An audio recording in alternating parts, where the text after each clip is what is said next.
চলে এসেছি সকাল সকাল মুড়ির ব্রেকফাস্টের ব্যবস্থা নিয়ে। তো এখানে আমি প্রেসার কুকারে আলু সেদ্ধ করে নিলাম, জলটা পড়ে আছে।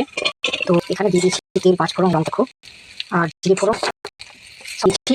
এটা একা সমেতই হবে। মুড়িতেও আমি কী করবো বলো তো, সেই ফুচকার যে আলু কাটা হয় না, সেইটা খাবো ব্রেকফাস্টে।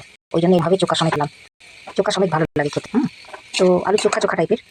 তো এটার মধ্যে দেবো এই যে লেবুর রস, তেঁতুলের রস একটু দেবো, যেমন আমি টক খেতে পারবো সেই অনুযায়ী।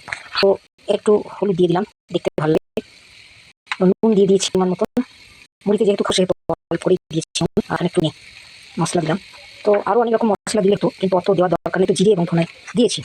তো ওইটাই তো দেয়, মানে ধনে ভাজা আর জিরে ভাজা আলু চোখাতে দেয়। তো এই আলু চোখাতে বলছি, আলু কাটাতে। এখন আবার অনেক রকম মশলা খেয়েছে, তাই আমরা বরাবর ছোটো ধনে আর জিরে এই ভাজা গুঁড়ো করে সেটাই আলু কাটা বা ফুচকার মধ্যে দেয় দিত। তো আগে তো গাজর, টোর, শসা এইসব তো না, এখন সেগুলো দেয়। আগে ওই ছোলা ভিজানো সেদ্ধ দিয়ে আলু সেদ্ধটাকে মেখে এরকমভাবে জিরে আর ধনে দিয়ে মেখে ফুচকার ভেতরে তেঁতুলবেলা জল দিয়ে ছোটোবেলায় আমরা খেয়েছি ওটা। কিন্তু এখন নানান রকম জিনিস দিয়ে ফুচকা কিন্তু তৈরি করে।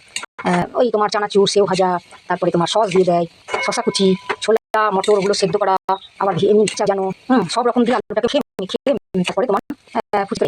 আর কেউ যদি আলু কাটাতে চায় তাহলে ওই রকমভাবেই মেখে তারপরে পাঁপড় ভাজা, তারপরে চানাচুর, বাদাম, শসা কুচি, টমেটো সব রকম দিয়ে, টমেটো সস, তারপরে তেঁতুলের রস, নানা রকম মশলা সব দিয়ে, তার মধ্যে অনেক সময় ওইও দেয় ফ্লেভারে যে রেস্টুরেন্টে থাকে, এই রেস্টুরেন্টে টক দইও দেয়।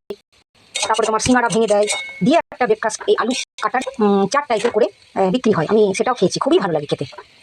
তো আমাদের একটা রামপুরহাটে দোকান আছে, যে ও চাট বানাতে এক্সপার্ট, মানে দারুণ করে প্রসাদের চাট। মানে সব জায়গায় সব রকম খেয়েছি, কিন্তু ওর কাছে একটু এক্সট্রা অর্ডিনারি ভালোই লাগে। অল্প পয়সায় ভালো দোকান পাওয়া যায়। তো বড় দোকানে তো বড় বড় ব্যাপার, সেখানে তো অনেক রকম আইটেম থাকে, অনেক রকম সার্ভ করে দেয়। তো ছোটো দোকানে তো অত আইটেম নেই, তার মধ্যে ওর দোকানের চাটটা খুব সুন্দর হয়। তো আমি আজকে অনেকটাই আলু দিয়েছি। আমাকে আলু খেতে খুবই ভালো লাগে, আলু ভ্যারাইটিস রকম, আলু বেগুন এগুলো খেতে খুব লাগে। তো অনেকদিন ধরেই ভাবছিলাম যে এরকমভাবে একটা মানে চাট টাইপের বানিয়ে করবো, করে এমনি শুধুই খাবো। আমার শসা আছে, সব রকম আইটেম আছে বলে একটু চিনি দিয়ে দিলাম, তাহলে ভালো লাগে। তো সব রকম আইটেম আছে বলে আমি কিন্তু আজকে ভাবলাম যে এরকমভাবে ব্রেকফাস্টটা বানিয়ে খাবো। তো এরপর মুড়ি নেওয়ার ইচ্ছে হলে নেবো, আর না নেওয়ার ইচ্ছে হলে নেবো না। তো এটা মুড়ি দিয়েও খাওয়া হবে, আর তোমার ওইটা করেও খাবে, বা যদি ভাতেও খাবো মনে করি তাও ভালো লাগবে। তো এই জন্য এটা বানালাম, তোমাদের মধ্যে শেয়ার করলাম। তো তোমরা এরকম আলু চোখা খেতে, মানে আলু কাটা বা আলু চোখা খেতে কে কে পছন্দ করো? আমার তো খুবই ভালো লাগে, দারুণ লাগে। তো আসছি কিছুক্ষণ পর, বানাই ওটা, তারপরে আবার তোমাদের দেখাচ্ছি, আসছি কিছুক্ষণ পর। তো বন্ধুরা, আলু কাটা নিয়ে চলে এসেছি। দেখো যে যে সরঞ্জামগুলো দেবো বলেছিলাম সেগুলো সব দিয়ে দিই। লঙ্কা চুর অল্প করে মুড়ি ছিটিয়ে নিয়েছি। তো এখানে আরও পেঁয়াজ কুচি, আর এই যে আমি পাঁপড় ভাজার বদলে আমার এই যে পাঁপড়ের মতনই একটা নিমকি ভাজা ছিল, সেটাই দিলাম।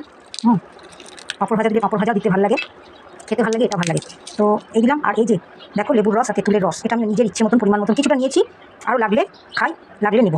তো এইভাবে যদি করে খাওয়া হয় ব্রেকফাস্টে তো দারুণ লাগে খেতে।